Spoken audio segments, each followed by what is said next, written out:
Hello there everyone, and welcome to another episode of the Long Live Rock and Roll podcast. You're hearing my voice like this now because we just want to apologise for the audio quality of the episode you're about to hear. We're very confused because the settings have been exactly the same as the last 5 or 6 episodes we've done, yet my microphone is quite loud and distorted, and Felipe's is quite quiet. So I've done what I can with my software to, alleviate some of these high volumes, and it's not by any means unlistenable, but yeah, it is far from the quality the standards that I've set for the show.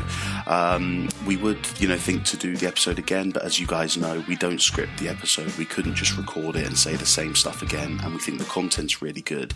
And as mentioned, I don't think it's unlistenable, but like I said, it's not up to the standards that I have of the show. So yeah, apologies for that, and we're going to work on getting the settings right for the next episodes. So go ahead and enjoy this episode. Thanks a lot.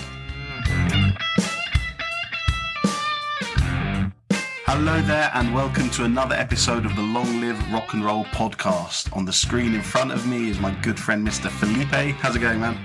Hi man, how you doing? All good? Yeah, all good, thanks. Yeah, and I'm Laz, your other host. What's been going on, man? How you doing? Well, same old, gigging and teaching. So yeah, the never-ending cycle.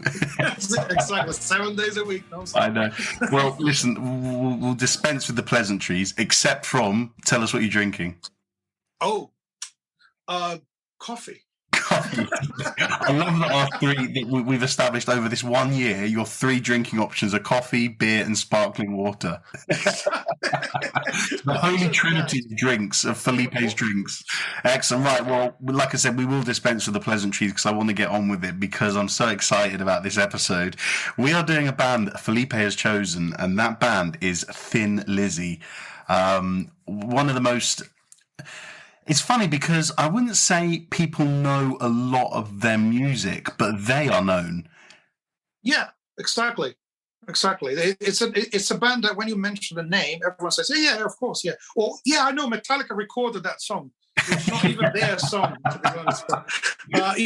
It's but everyone knows, everyone has heard about Thin Lizzy, but not many people know about the whole history of the band and the journey and how important they are for British music and for rock and roll. Yeah, no, I completely agree, and I think apart from a select few songs, Boys Are Back in Town, Jailbreak, their cover of Whiskey in the Jar, which is actually an old folk tune, it's not Thin Lizzy's song. Apart from those, select 4, 5, maybe 6 songs, then I don't think people really know much about their music, which is certainly the case for me, because before we get into this, I've just had the best 2 weeks because I completely immersed myself in Thin Lizzy. I've listened to all the albums, a few I haven't listened to, but most of them I've listened to. I've made a huge playlist of all the songs that I loved on them, and my God, what a band! Like, they are just fantastic. I mean, are you a fan, Felipe? Why did you choose them? Tell us. But I chose them because I love the band. I love the sound of it. And also, I wanted to dig deeper into their music. So, because when we're doing the show, I think we not only talk about the bands we know really well, we do challenge ourselves and try to research more about some bands we like, but we don't know much about. That's so right. That was, again, I knew a few of their albums and all their hits, but I just wanted to research more about the band. So I said, you know what, let's do Thin Lizzy because it's going to be good for both of us, and I think it was a good choice. I think the thing with them is I like the fact they are essentially a live band.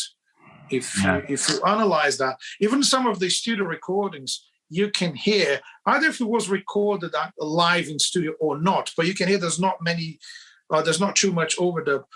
Some songs you hear a guitar solo without a rhythm guitar in the background because it's just playing as a 3-piece. And that's one of my favorite. Yeah, and that's one of my favourite styles of production. There's actually a band called Machine Head, who I'm actually going to see tomorrow night, a heavy metal band, who they released a very famous album in 2007 called The Blackening.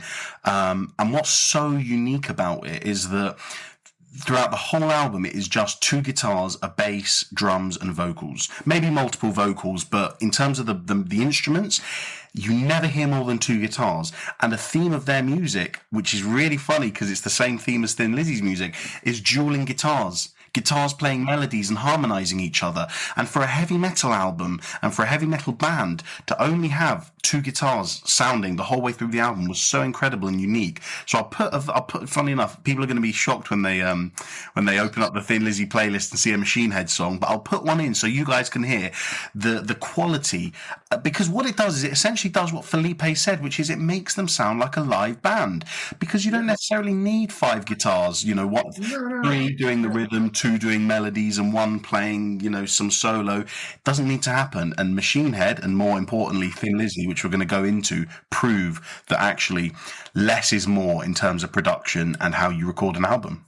So do you think that the fact that Machine Head and other like metal bands do that kind of harmonizing guitars, do you think that's part of Thin Lizzy's legacy? Absolutely, yeah. Weren't they like one of the first? You can never simply claim they were the first, or in any context in music. I've learned that every time you say someone was the first, well, you might find that there were other pioneers at the time. But I would say that they were one of the first famous bands to use that, or to even overuse that resource all the time. Have harmonized guitar lines. And it's very melodic, it's very interesting, and it's a big part of their sound. And one of their guitar players mentioned that Wishbone Ash was doing that at the time, but Thin Lizzy took it to another level by just making it heavier. That's right, yeah, I completely agree. And I think that what it's done is actually, you all know by now, if you've listened to every episode, that if we're just boiling down what I am as a music fan, is I'm a heavy metal fan. Despite all the other music I love, I'm primarily a heavy metal fan. And Thin Lizzy did so much in paving the way for some aspects of metal music. We'll go through it, later, because I do want to talk about their stylistic influences. But you can hear things in their music. You can hear aggressive pick-playing bass. You can hear galloping rhythms, that aren't sort of normal in standard rock music. And on top of that, as you mentioned, the dueling guitars, which it's not like they used it every now and then. It was a signature Thin Lizzy thing, whether it was just the one guitarist, I need to remember his name, I got them confused with the drummer. It's Robertson, isn't it? Yeah, so Brian Robertson, I think he was in the band from 74. Again, we can talk about the members and you can talk about it in a minute. But there was a few different incarnations of the guitarists of Thin Lizzy. You often had Robertson. You'd have Robertson and Gorham. I believe you also had Gary Moore. That's it, Gary Moore as well. He did it with Robertson at some point. No, Robertson left, and then it was just Gorham and Gary Moore. Snowy White came in as a session musician, but the thing is that dual guitar, one guitar playing a melody and another guitar harmonizing it, that was just such a signature sound for them. And it has gone on to become, you think about Metallica, songs like, The End of One and songs like Ride the Lightning, where guitar melodies are doubled and harmonized as opposed to using another rhythm guitar. Iron Maiden have 3 guitarists in their band. Now, you might think that's overkill, but actually you've got one who plays the chords on the rhythm and 2 harmonizing. Yeah. And then just to finish, the Machine Head thing I was saying as well, it is just... dueling guitars is how you call it, because it's like they're playing against each other even though they're working together. I wouldn't say it's a signature heavy metal thing, because I wouldn't say it's, every heavy metal band does it, but it has become a huge characteristic of modern metal. And when I say modern, I'm talking sort of from the 80s onward. And you can tell that Thin Lizzy was a huge influence for those guys. Absolutely. I think, but when you start analyzing their sound, you see it's undeniable how much influence they had in heavier kind of or heavier versions of rock.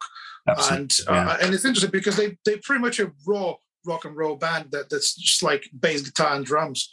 Because what was the first incarnation of the band had a keyboard player, but then that was just that.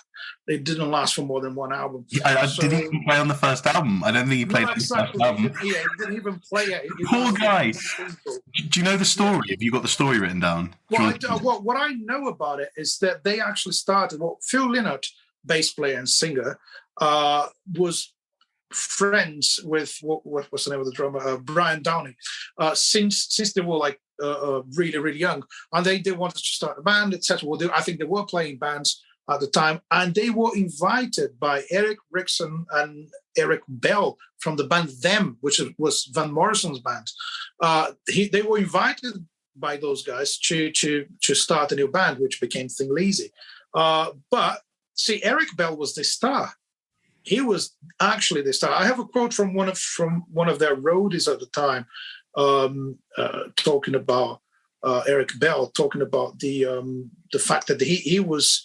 So this is the quote: "My earliest memory of Thin Lizzy live was that it was just Eric going through his Jeff Beck and Jimi Hendrix routines." So basically, it was that guy trying to be the new, Jeff Beck or Neil Hendrix. Yeah. And he is a phenomenal guitar player, of course. And so he was the main man in the band, but Phil Lynott took over very, very soon, I guess. And I think that's what actually changed the band and turned the band into what it is.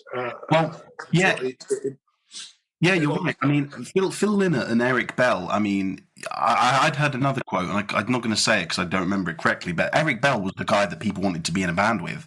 I assume he was sort of this up-and-coming guitar player. And Phil Lynott, very quick, but Phil Lynott was also known. He had his own band that he was doing stuff with in Dublin. And just a quick note, actually, on the band. They formed in Dublin in 1969, and here's something that I thought was really, I'm not going to say unique, but something that I think was quite important for the time, is that the Thin Lizzy had members that came from both sides of the Irish backgrounds in terms of Protestant and Catholic. And so actually it was a big deal for two people to sort of say, screw our religious backgrounds, screw what our families say, let's make rock and roll. And thank God they did. And that's rock and roll, isn't it? Exactly, yeah. It's like, we're not here to fight, we're here to make music, so exactly. It's so important that music has this power, isn't it? I think still has this power. What would you want to talk about? Do you want to get started? You had some stuff. I do. There's a couple of interesting things I found about the history of the band, and I really want to mention this. One interesting thing about them being a live band, essentially, which I said before, is because they had an underground following that was not, although it wasn't mainstream, was strong enough to keep them touring and gigging for years and years. They only reached their peak on the 7th album or something like that, isn't it? When Jailbreak came out. Yes, that's when the critical success came. Obviously, so they were selling albums and they were doing fairly well, but what kept them going was the live performances. So when the first release, let me mention this, the first release by Parlophone Records came in July 1970, and there's a single called The Farmer, which, if you listen to it, sounds like the band, doesn't it? It does. It sounds like old R&B American music, doesn't it? And I've got that in my notes because I'm going to talk about the stylistic influences. And you're right, The Farmer. I mean, I don't know if I heard a Thin Lizzy song. If we're calling Jailbreak the most generalized Thin Lizzy song in terms of what we associate with them with, I think The Farmer is so far away from it. It's just so different, isn't it? But here's the interesting thing. I've noticed that what happens with many bands is they record an album and they get famous by that specific style in that album, and they either try to replicate that or they deny it completely and release something completely different, trying to not sound like the previous album, etc. Or just experimenting, trying new things. Thin Lizzy, it sounds to me that they never stopped doing what they did on the first single, just added more and more stuff to it. So there's a lot of folk music in it, and I assume there's a lot of Irish folk music in it. I'm not familiar with Irish music. There's probably plenty of it. So they kept adding stuff to it, without never stopping doing that. So if you listen to how they progressed, so obviously they became heavier, they dropped the keyboards, and they start adding harmonized guitars. So then you have folk, and then you have heavy riffs, harmonized guitars. And then at some point they became more funky. So they're still doing folk, heavy riffs, and harmonized guitars, and some funky vibes. And they keep adding stuff without actually denying what they previously did. So I think that's one remarkable thing about them. That's a really good point.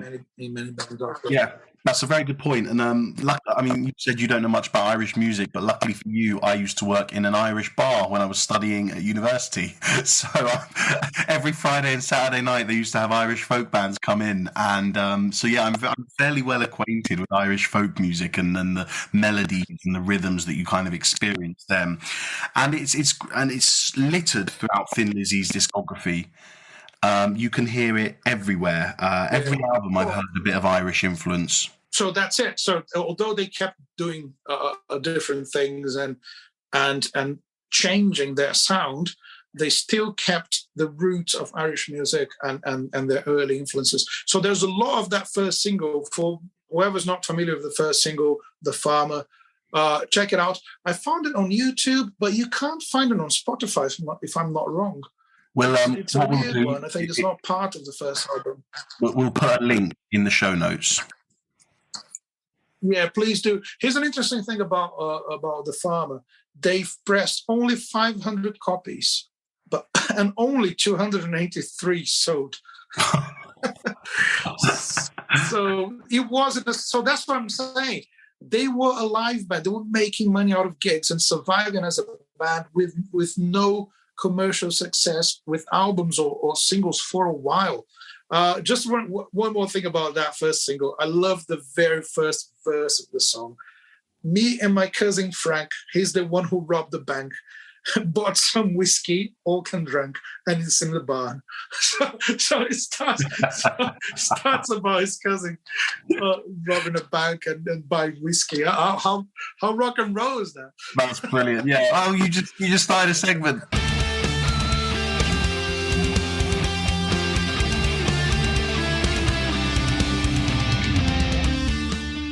That is a solid 72. That is a solid 72. Just a ballad about a man who robs a bank and does all that stuff with the whiskey.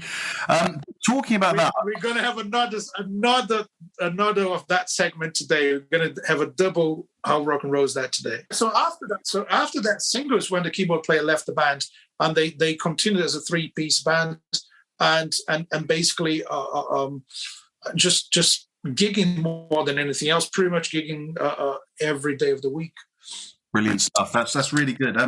We did touch on the influences. Now I want to talk about their influences a little bit, because we've mentioned the Irish and the folk influence, which is so obviously and strongly there.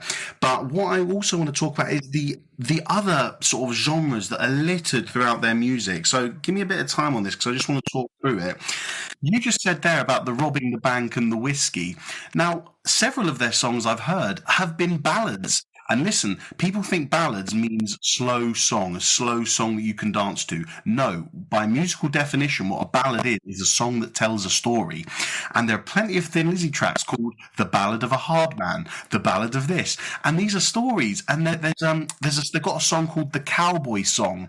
And what I'm hearing from this is some very serious country and western themes in terms of a ballad. You know, gunfighter ballads. We'll put a song by Marty Robbins in the playlist called El Paso, where he tells the story of a man who fell in love with a woman and he got shot for it, and that's a brilliant tune. But throughout the other stuff I've heard, I mean, as I mentioned before, Thin Lizzy's influence and the part they played for heavy metal is actually quite important, and I think you can hear it through a lot of their music. You've got songs like Killer on the Loose, Thunder and Lightning, which are general heavy songs. Then you've got songs like well, these ones have little certain aspects of metal in it. So Cold Sweat has the guitar solo that literally could be from Eddie Van Halen, including some pinch harmonics. The song Got to Give It Up, the production on it is very, very heavy. The guitar solo and the rhythms on it are all very metal influenced. Warriors from the Live and Dangerous album, there's rhythms in there like dun, dun, dun, dun, dun, dun, dun, which is just replicating Iron Maiden's famous rhythm. So you've got that in there. And the song Heart Attack, the song Bad Reputation really reminded me of Metallica and their dueling guitars.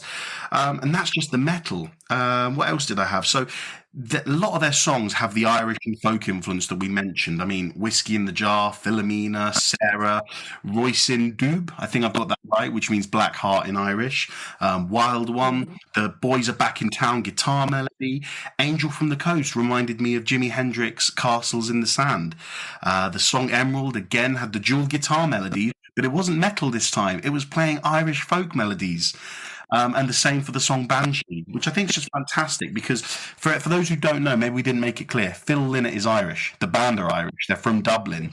And so to put in his heritage into this music, I think was something so unique because it hadn't been done before to put this amount of Irish folk melody into like hard rock music. I think it's fantastic.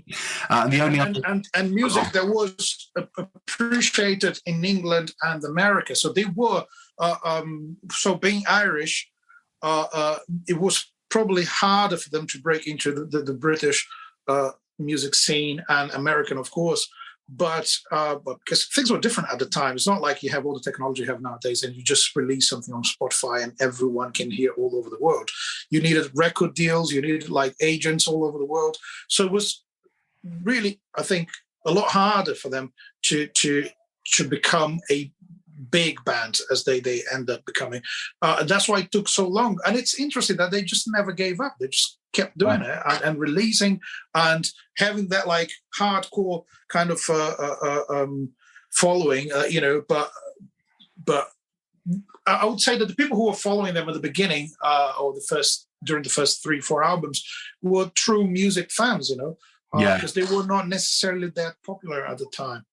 That's a good point. Maybe until Jailbreak, I would say. Yeah, that's a good point. And I think when you have fans that sort of follow to that extent, then you can kind of... When I say you can give them anything, I don't mean you can give them shit and they'd enjoy it, but you can give them any kind of music. And I think what I've just said about the various styles and genres means that they were able to almost experiment with their audience and say, okay, well, to what extent can we put Irish melodies in a heavy metal tune? To what extent can we funk this up? Just to finish off my styles thing, I've only got a few more. I talked about the heavy metal and the Irish and the folk, and there's a lot of blues as well. There's a song, Slow Blues, Sugar Blues, Nightlife. Those were the styles and genres that I found a lot of going through their music, but then there are one-offs. These are the one-offs. Randolph's Tango is a tango. Whiskey in the Jar, oh no, hold on, that's Irish folk. Dancing in the Moonlight, one of their most famous hits. Really funky, could almost be a disco tune, especially with the saxophone. There's a song called The Police, which is fantastic as well, and it's very, very funky. Yeah, and it's one of those, So it's brilliant. From the Shades of a Blue Orphanage, which is the second album. So. That is, yeah. I mean, and from what I've heard, a lot of the first album and the first single, The Farmer, R&B. American R&B influences. You've got The Farmer, you've got Borderline, even the song Fight or Fall. There is like some gospel R&B vocals at the end of the song, and I'm just thinking, my God, to have the spectrum in front of him that he must have had. I know they wrote a few songs together, but Lynott was mainly the primary songwriter and lyricist, and to just be able to seamlessly intertwine these multiple styles and genres and still at the end of it produce a metal or a hard rock track is fantastic songwriting, isn't it? It is amazing. And the interesting thing is the band has gone through like loads and loads of lineup changes, but only on guitars. So right, they had anything from 1 to 3 guitar players at the same time with different combinations, including big names like Gary Moore and like Snowy White. But the interesting thing is, how can you lead a band being the bass player, right? That's really interesting. And you can hear from the beginning, from the first album, that the bass and the drums are quite loud in the mix. It's kind of telling you who are the bosses in the band. Yeah, no, I agree. And it's really interesting. Maybe it's a unique feature of Thin Lizzy that the main guys in the band are the bass player and the drummer. Of course, the bass player in that case is the songwriter and lead vocalist, but the bass is essential in the band. And if you listen to what they did from the beginning, you have loads of syncopated drumming, some heavy hitting like Tom fills, and it does remind me a lot of Ginger Baker, which the drums are not only grooving, not only giving the rhythmic foundation, but kind of soloing, during the verses. So that's an approach that definitely puts the drummer in a different position other than just the guy holding the band together. So that's really interesting. Downey and Phil Lynott were the bosses. That's what I mean by it. You're right, yeah. And since you've just spoken about the drums, I'm going to just touch on the bass a bit because obviously being a bass player, Phil Lynott was quite a unique bass player in the sense, he didn't change the instrument or anything, but what he did do is obviously, as you mentioned, his bass playing quite nicely complements his vocals, and that's because he never really overcomplicates it, but it is busy, and there is a difference between being overcomplicated and busy. And just some, you guys, I'm going to put all these songs in the playlist. Every song we mentioned, as usual, will be in the playlist, but check out these ones for his bass, okay? The bass riff on Cowboy is fantastic. The bass break in Jailbreak is also really tasteful, and Got to Give It Up as well. That's another good one. I said already about the song Warriors from the Live and Dangerous album. He has got his bass, and don't forget, this is the 70s, before Steve Harris and Iron Maiden ever came out, and you've got Phil Lynott going dunk, dunk, dunk, dunk, dunk, dunk, dunk, which is the signature Iron Maiden rhythm. Now, being the front man of a band is very important because obviously you've got the look to maintain and everything. And he was known for his signature black Fender jazz bass with the mirror pick guard. You can see it on the front of the Live and Dangerous album. And he was a very aggressive player. He used a plectrum, which some people might know as a pick. And he was always, or not always, but quite a lot of the time pushing into the next bar of music, and that's where the aggression or the aggressive description of his bass playing comes from. And for people who don't know what pushing is musically, it's kind of like if you're clicking and you're going da da da da da da da da da da da da da. It's like the music should be going da da da da da da da da da da, but he gets there earlier. Da da da da da da da da da da da, and that gives the music a really fast pace. It feels aggressive, it feels up tempo, and he was notorious for doing that. And forget the drums do that quite a lot. And this is what I'm saying in response to what you've said. The drums and the bass were, perhaps this is maybe overstepping a bit, the centerpiece of the band, but subtly. Yeah. He's got his vocals singing the beautiful melodies and the guitars dueling with their melodies and doing their thing, but it's a rock band with a strong guitar presence, although the guitar is not the main instrument in the band.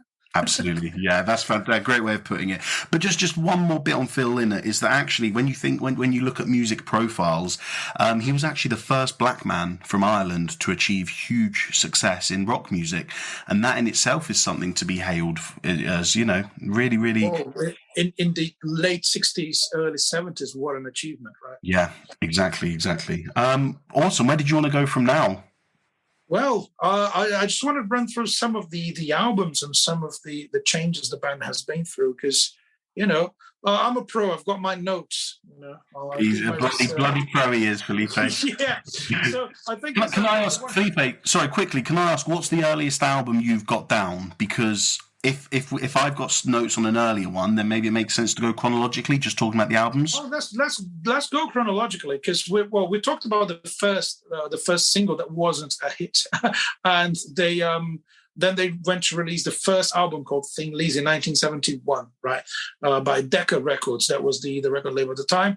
And it's where you can find really that strong presence of bass and drums and very busy, drumming and bass playing all over the album. And one thing interesting, like the vocal style, it's really already well established from this album, isn't it? Yeah. Because it's almost kind of spoken. It's not spoken, but he managed to fit loads of lyrics in a short time frame. I'd describe it as conversational. He's still singing and he has notes, but it is conversational, isn't it? And isn't it like, doesn't it add a lot to the element of storytelling that you have with Phil Lynott's, which is what I said about the ballads. He tells so many stories in his music. God, man, this guy, he was just brilliant, wasn't he? His lyrics were like poetry. His melodies were soft. His voice was sweet. My God. And if I might say one more word to describe their music, I would say unpredictable. Everywhere. Because you know those elements are going to be there, but you never know when they're going to come. And out of the blue, there's a drum solo, or after a really heavy riff, you have just an acoustic guitar. Like it's insane. You just don't know where they're going to lead you. Like it's like it drives me crazy in a good way. When I'm listening, it's like, oh my God, where this guy's going now? It keeps you on your toes, doesn't it? It's kind of like, well, what's next?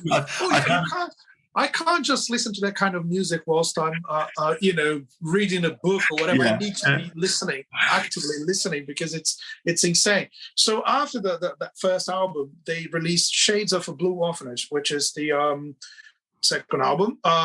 When you have, in my opinion, when you clearly have the first influences of funk music in the guitar and the bass riffs, and the vocals are slightly more aggressive and dark comparing to the first album. And I think the guitars are getting more melodic. See, there's a whole progression of the style there. And then so that's an interesting thing about the first two albums. Neither album charted.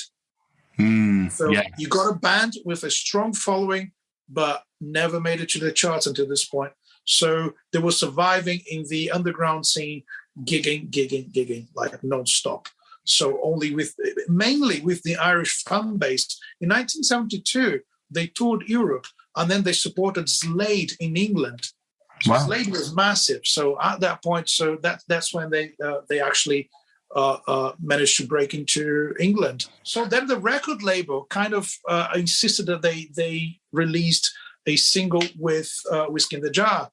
And the good thing about that is it did stay in the top of the Irish charts for 17 weeks and went to number 6 in England, which was really, really good for them and the biggest achievement until that point.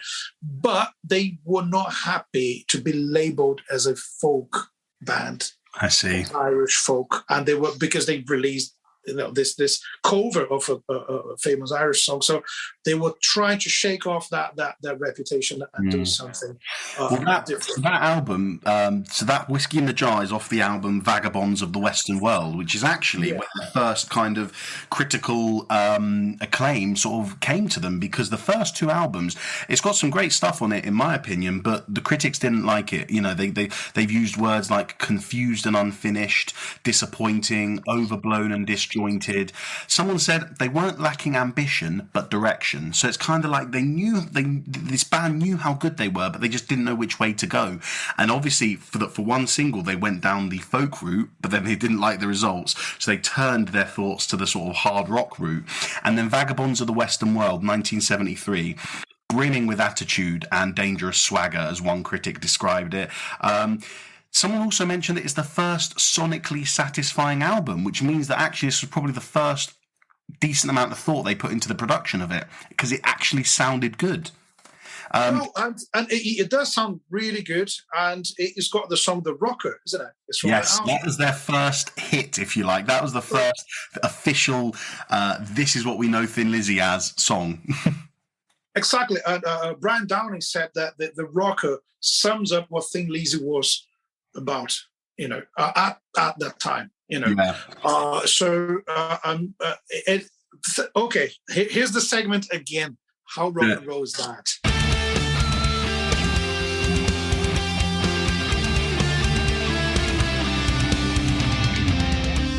So the song "The Rocker" by Thin Lizzy has got a heavy but funky guitar, chorus that shouts, "I'm a rocker," and drums and vocals during the verses. Like it's a drum break that the guitars and bass stop for the vocals. You get only drums and vocals during during a big chunk of the verse.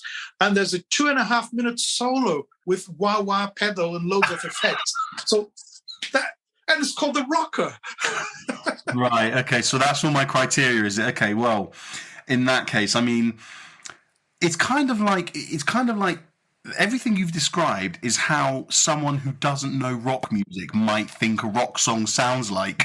So for that reason, I'm going to give it an 88 out of 100, because that is just rock and roll as fuck, isn't it? I mean, goodness gracious.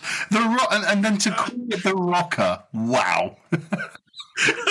Listen to the very first lines of that song. "I am your main man if you're looking for trouble. I take no lip, no one's tougher than me. I'd kick your face, you'd soon be seen double. Hey, little girl, keep your hands off of me." So, what a line, what a way to start the song. That's like, and he goes straight to the chorus, "I'm a rocker," So, yeah, it's about the rock and roll lifestyle. It's a bit of like, it does sound a little bit of as almost like a piss take of that lifestyle as well, isn't it? Like, yeah. It's not like, I don't know. It's not criticizing. I don't know, but I don't think it's just trying to make it sound like, we are badass rock and rollers. But it's just like, listen, this is how we live, and it's a bit weird. We're troublemakers, we play loud music, and that's what we do, and it's fantastic, man. It makes me feel like I want to be in a rock band. So that's I think that's what that kind of music should feel like. Yeah, excellent. Well, brilliant. That song as well. So the rocker, plus my highlights from that album. Mama Nature Said, Gonna Creep Up on You, which is such an early version of heavy metal. I mean, listen to that song when you get a chance. A Song for While I'm Away, Whiskey in the Jar, and Randolph's Tango. They are just fantastic tunes from that album. Following that came Nightlife in 1974. And can we just acknowledge something? Albums released 71, 72, 73, 74, 75, 76, 76, 77, 79. My God, I mean, one album a year throughout the 70s. That's incredible. That's incredible. They were and they were touring relentlessly as well, which makes it even more impressive. The two main changes for me when they came up with Nightlife is it's a new record deal. They were with Phonogram at this time. And they had Gary Moore on guitar, isn't it? Because what's his name? Eric Bell left the band. I think yes. So are you sure? I think it might be Scott Gorham and Brian Robertson. Wait a minute. Yeah, let me double check now, because I'm gonna consult my notes, because we don't want to say anything wrong in the show, isn't it? No. And if we do say, just tell us off. Give us hate on Instagram. Tell us we don't know anything. Eric Bell left in 74. And he was replaced by Gary Moore, but only for a short period of time. I see. And then they got two guitar players to actually be in the band. That was Robertson and Gorham, right? Exactly. Fantastic. Interesting thing is, Brian Robertson was from Glasgow and Scott Gorham from California. So wow, it's nice diversity. Yeah. No, you got two Irish guys, one is Scottish and one American in the band. So how cool is that? It's a truly international band at this point. And they released I think they did two albums of this lineup. So it's Nightlife, which has a beautiful song called "Still in Love with You." Yeah, fantastic ballad. It almost makes me cry. Really. Well, check this out. It really reminded me of the song by Gary Moore, "Still Got the Blues." Well, maybe he took the idea from that. Maybe, yeah. But that's a great album. I mean, a lot of people have said it's actually quite an underrated one, because it's the one where then it's not so hard rock. It's kind of more relaxed. People have said that it's an anomaly within their catalogue, a subdued, soulful record, smooth in ways that Thin Lizzy never were before and never were afterwards. And someone also commented that actually they think Lynott was trying to pay homage to his racial heritage. Well, actually, I don't want to say racial. We're all one race. We're all the human race. His ethnic heritage. Someone has commented saying overtly into black music, and we heard in The Farmer about the R&B influences.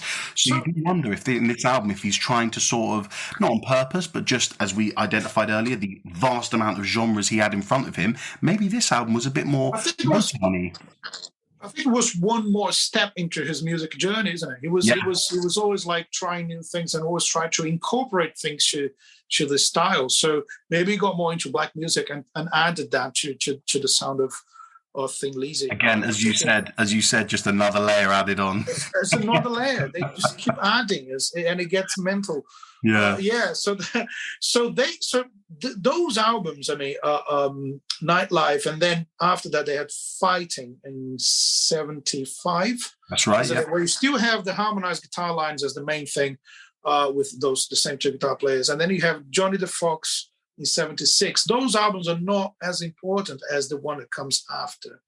Just for my own notes, because my notes are different. I've got Jailbreak before Johnny the Fox, but did it come after? Oh, wait a minute. Am I messing up? I don't know. No. I do have I do have Jailbreak as after that, but we're going to check it. If anyone knows, let us know. Whatever. We don't want to mess about. Those guys release so many albums. But let's talk about Jailbreak, right? Let's do it, yeah. It's funny because it's quite I think it's a very happy album to listen to. You feel like the spirits are high. It has a nice folk vibe about it. There's a feeling to it. There's a happiness. The production's great. It's full of rock and roll riffs. It's brilliant. I mean, it's just fantastic, isn't it? Well, the songs are more up-tempo and more uplifting, I guess, in many ways. And you have that, like, amazing tune, The Boys Are Back in Town, which is like... classic, yeah. That is like the ultimate single. It's just so beautiful. It's just the fact that you can sing along, and it's, you have all those references to friendship as well, and again to be troublemakers and all that stuff. I think it's the amount of good songs. It's not only that. You have Jailbreak, you have Running Back, Romeo and the Lonely Girl, great song, and obviously The Boys Are Back in Town. Boys Are Back in Town is a shuffle groove which comes from the blues tradition, and you still have the harmonized guitars and that amazing sing-along chorus. So it's got so many elements that make it a classic rock tune. Yeah, and I'd just like to add the song Warriors, Angel from the Coast, and Fight or Fall. I think there's so many terrific songs on this album that it's hard to single any out because they're all just so good. And that's the album that made them reach the top 20 in the US, selling about 100,000 copies, which was a really, really good. Wow, for them at the time.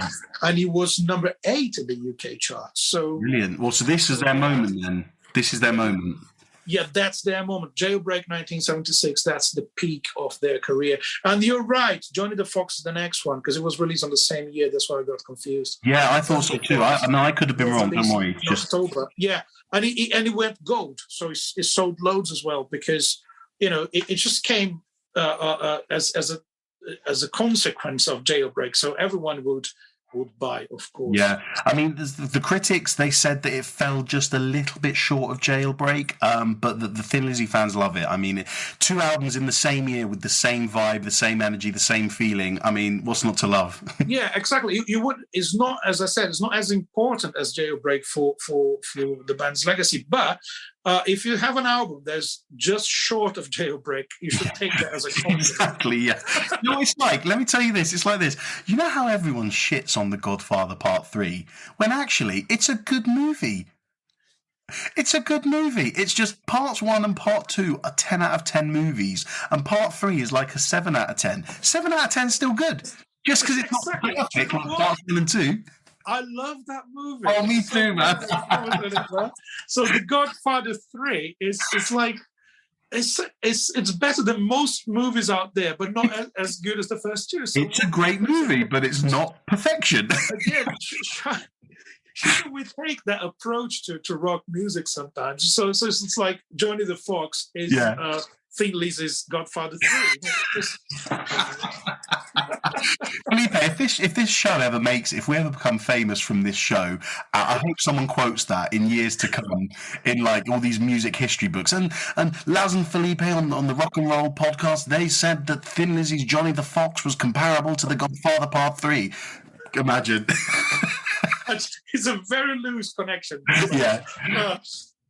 But yeah, so I think they were one of those bands because the quality of the albums, to put it like that, the quality of the songwriting and the performing is very solid throughout the whole career. Yeah, you're right. So even you might think that an album is better than the other one, but it's not like ridiculously better. No, they have a certain standard that they managed to keep throughout the whole career, which I find maybe because they were essentially a live band. Yeah. Because they're always gigging. They are a band that is used to perform in front of an audience, and you know how good you need to be to perform in front of an audience every night. Exactly, yeah. Well, anyway, after Johnny the Fox came in 1977, the album Bad Reputation, which I think is a really good album. I really enjoyed it. It's very heavy. I mean, it really has a metal vibe to it, more so than the others. I think it's probably the heaviest they've done so far, or they had done. I mean, people, so now, who was it? So Robertson left the band at this point, so it was just Scott Gorham on guitar, but it didn't matter because they actually did do overdubs on this, but only in the sense of when he needed to harmonise the guitar and do the dual guitar that Thin Lizzy is so known for. Scott Gorham was then on double duty, essentially. He did both guitars. This is what people had to say of it. Some people said, critics said it is leaner and tougher than Johnny the Fox, partly due to the influence of the producer Tony Visconti. Someone said it's a third stroke of genius in 2 short years, thematically resembling fighting, but more confessional, reflecting, and spiritual. And I think what's interesting is that actually it's synonymous. It moves along with the rise in punk rock at this time, and you can hear that in the album. It is just a bit heavier, a bit punkier, and a bit more attitude to it, isn't it? So we just added punk to the mix. Oh my God. Yes, yeah, exactly. God, it's never going to end, is it? Yeah, I mean, some good tunes from that album: "Soldier of Fortune," "Bad Reputation," the famous "Dancing in the Moonlight," "Killer Without a Cause," and "Downtown Sundown." But I thought "Bad Reputation" was fantastic. Yeah, it is. Again, it's solid. Everything they did was good. It's at least really well played. And that's an important element in music, isn't it? That's a really good point. That's a really good point. Even if the songs aren't great, as long as the playing's there, then you can hold on to something in terms of it's a good album. There's a reason for you to listen to the album, isn't it? That's right. And that is, so we are now in 78, isn't it? When they release Live and Dangerous. My goodness. What a live album. That's probably one of the best live albums of all time. I'd heard of it. I'd known of it because I've seen it come up in conversations of what's the best live album, and I'd never listened to it because I never knew Thin Lizzy. However, like I said, last week I listened to all the albums. This week I've been listening to my favourite songs from those albums in a playlist, and then I finished it off a couple of days ago with Live and Dangerous. My goodness, I mean, the playing and the standard of musicianship there is just phenomenal. I mean, there's talk about overdubs, but Lynott and Gorham have denied it. Do I care? I mean, the product is what matters, and essentially the energy was there that night, and that's why the songs are communicated through to us so well. Yeah, and again, they were doing what they did best, which is to perform live. So yeah, that is the essence of Thin Lizzy as a band, as a true rock band, as a true underground rock band that managed to achieve international success, which is, it's amazing. How maybe that's the one thing about them. They added all those layers and different styles, but they never lost connection with their roots, and they never stopped being a raw rock and roll band, guitar, bass, drums, and vocals. And they kept doing that even after achieving success overseas, which many bands don't do. So I imagine if at the time you were like kind of underground Thin Lizzy fan since the beginnings, and you saw them reaching that level of success, and you would still be a proud fan. It would still say they still sound like Thin Lizzy. They are still rock. You hear it so often, don't you, where people say, "Oh, the band, they've sold out. I knew them when they were playing the little club. I knew them when they were playing, bars to 10 people on Tuesday nights, and now they're doing stadiums to 20,000 people. Oh, this isn't who they are." But you're right, man. You're right. The sound, the attitude, and the essence of Thin Lizzy from 1969 to 1979, where the next album comes, has not changed at all. So following that comes the album Black Rose, A Rock Legend in 1979, which I find, again, is another very good album. The critics didn't love it. They said it lacked memorable melodies and the blend of traditional tunes was a bit of a mess. But fans of the band, I think, would be happy because there is a recognisable sound there. It had a funkier feel. It had a harder rock feel. Gary Moore came back and it had its traditional rock riffs, which the fans would have welcomed. Yeah, exactly. So it's still loads of classic elements of Thin Lizzy, Thin Lizzy's legacy in there, isn't it? It's all in there.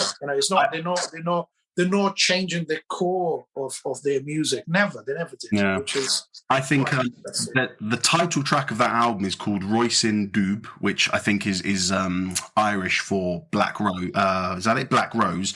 Now, Popoff, a music critic, has said this about, which I think is lovely. He said, "The title track is on a plane more in league with fine literature than anything as based as rock and roll." So the track, we'll put it in the playlist, have a listen to it. It is stunning. It's about 7.5 minutes. It is full of Irish melodies. And there's the beautiful dueling guitar solos, the whole, from halfway point onwards, and it is really stunning. And I thought that was a nice quote about it. And someone has actually said that they think this is Thin Lizzy's last true classic album and their most musically varied, accomplished, and successful studio album. Do you want to talk to us about what was to follow? So that was, what's the name of that one again? Chinatown. Oh yeah, China. 1980. Yes, yeah, exactly. But then in 1980, we also have a solo album by Phil Lynott. Really, I did not look at that. What was that about? What was that like? It's called Solo in Soho, and you have the track Yellow Pearl that was chosen as this theme for BBC's Top of the Pops. So one of the most famous TV shows at the time. Yeah. So it was a fairly successful, solo album by Phil Lynott. So it's a good one. And that's really... you have Snowy White in the album. You have Brian Downey in the album. So it's a bit of a Thin Lizzy album anyway. You have Mark Knopfler in the album and Huey Lewis. Brilliant stuff. That's really interesting. You wonder if releasing two albums in the same year, one as Phil Lynott and one as Thin Lizzy, might have affected it, because this album is not, Chinatown is not very well received. I mean, funnily enough, on my playlist, the most songs I liked were from this album, but it was described as a letdown, and a lot of blame was attached because Gary Moore left. But one of the reasons I think Moore left is because Phil Lynott and Gorham were heavily into drugs at this point, and Snowy White. Oh no, hold on, is that the next album? No. I'm right. Snowy White was on this album, and he said that he was a session man, and he was quite frustrated at the amount of time that was wasted in recording this album. And he never said it explicitly, but I think the hint is that obviously Gorham and Lynott were so off their heads on drugs that maybe a lot of time was wasted. If the album was called Chinatown and the solo album at the same time is called Solo in Soho, I imagine he would spend a lot of time in your neighborhood, which is not a place famous for being quiet and peaceful, right? So.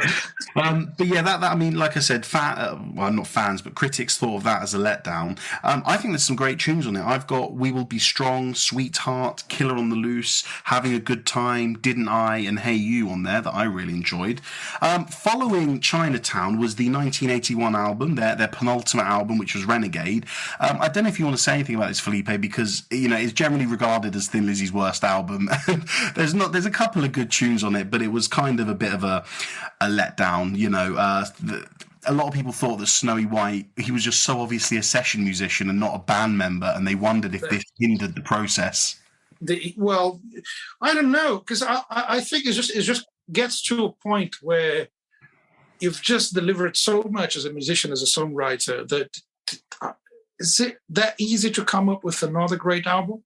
I think regardless of who was on guitar, with Phil Lynott's amazing songwriting skills, you should be able to produce a good album. Maybe he was just not at the peak of his game anymore, and it's totally understandable. Come on, you can't just produce I don't know that many great albums and expect every single release to be as great as the last one. So it's just impossible, really. So I think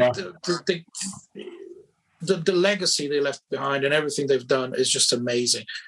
Just to mention the proper end of their career, although there was another incarnation of Thin Lizzy without Phil Lynott, which they changed the name later. But anyway, we're going to actually mention the official ending of the official end of their career. So they've played the final UK show on the 28th of August 1983 at the Reading Festival, and the last ever concert on the 4th of September and the Monsters of Rock Festival in Germany. So that was the end of Thin Lizzy. So from their first album, or not for the first, from the point the band started in 1969 in Dublin to the last concert in 1983 in Germany, they were rock and roll through and through. And that is amazing. Not many rock bands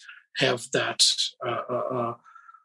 that I don't know how to explain this, have that like legacy, or I've used that word many times because that's how I see thing they left behind.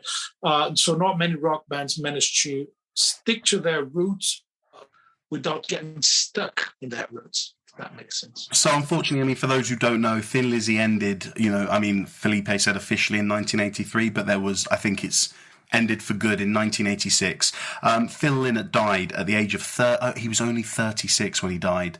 Sepsis, also known as septicemia, which is blood poisoning, and a lot of people have linked this to his dependence on heroin and alcohol at the time. He collapsed on Christmas Day 1985. He was taken to Salisbury Infirmary, and that's where they diagnosed him with sepsis. He was put on a ventilator at the start of the new year, but then 4 days later, January 4th, 1986, his heart failed, and he died of pneumonia due to septicemia. And yeah, that's the tragic end to an incredible career. I mean, what a musician! Yeah, I mean, he was a great instrumentalist. Like his bass playing is fantastic, and it was also a great singer and songwriter. You got some people out there who are not great singers but can write amazing songs, or can write songs and sing, but they're not that good at playing an instrument. And he was just phenomenal. It was equally as good in all those skills.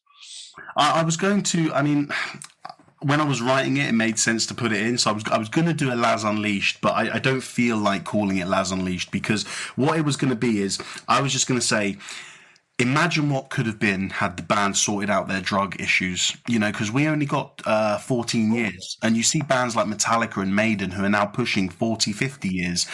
What if Thin Lizzy, where would they have gone?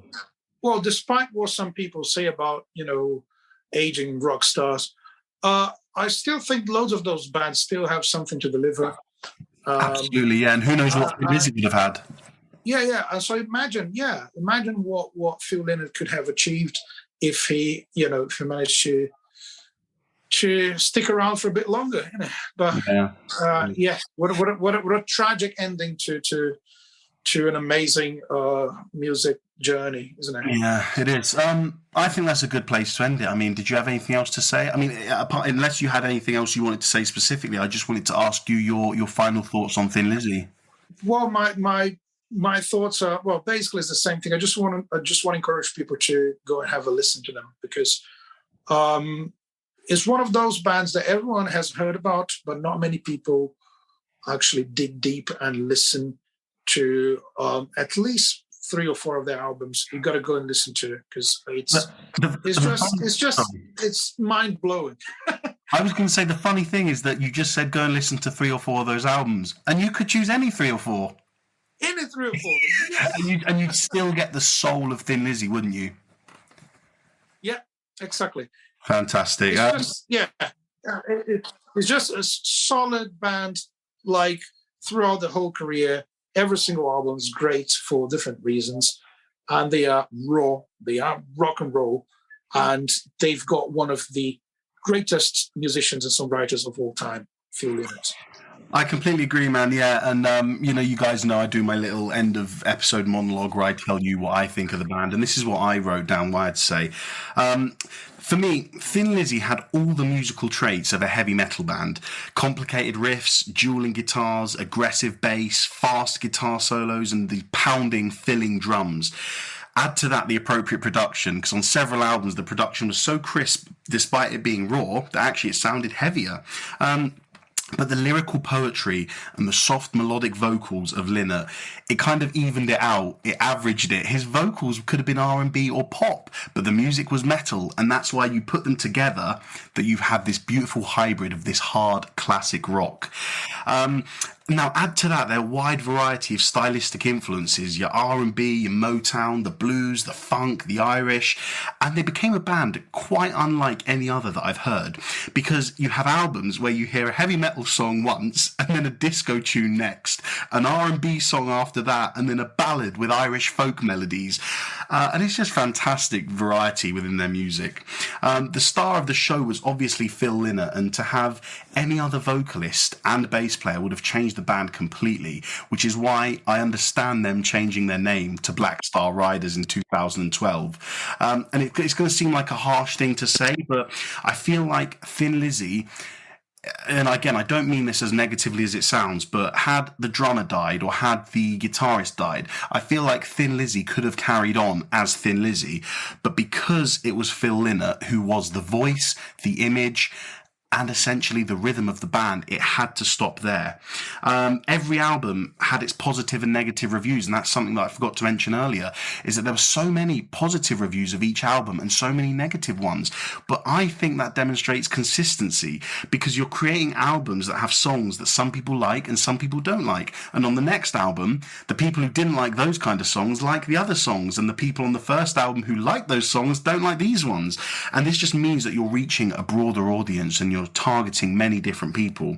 And finally, despite their hits and misses, and I mean this for songs and albums, for a good reason, this band should go down as legends for the broadness and variety that they brought to rock and the impact, influence and part they had to play in the pioneering and development of heavy metal as we know it today.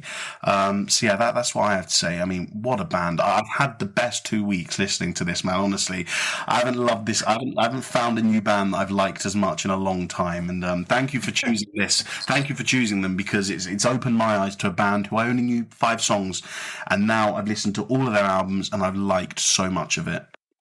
Oh, I mean, how many times have we said this? What a band! Yeah, we're coming across so many good things, good albums and bands that we either didn't know enough about or we knew, but we just remind ourselves how good they are. Exactly. When we listen back to stuff, to do the podcast recordings, and it's been a pleasure once again. Yeah. And oh my God, yeah, I want to listen to Thin Lizzy for the rest of the day now. For the rest of the week, yeah. Excellent. All right, guys. Well, thank you once again for joining us for another episode. I mean, I've so loved this episode, as I've mentioned, because obviously I don't need to say it again. I've listened to them for the last 2 weeks. I've found songs I've loved, songs I've liked, and overall, each album has been one that I would go back and listen to. So I've really enjoyed it. Thank you for joining us, Felipe. Tell them where they can find us. You guys can find us on the internet. That's right. A very simple Google the Long Live Rock and Roll podcast and you'll find us everywhere. Guys, thank you for joining us. We'll be back in 2 weeks with a new episode. I think we're doing an album, but you'll find that out when the time comes. So yeah, goodbye from me. Goodbye, and keep on rocking, everyone. And as usual, guys, take care and long live rock and roll.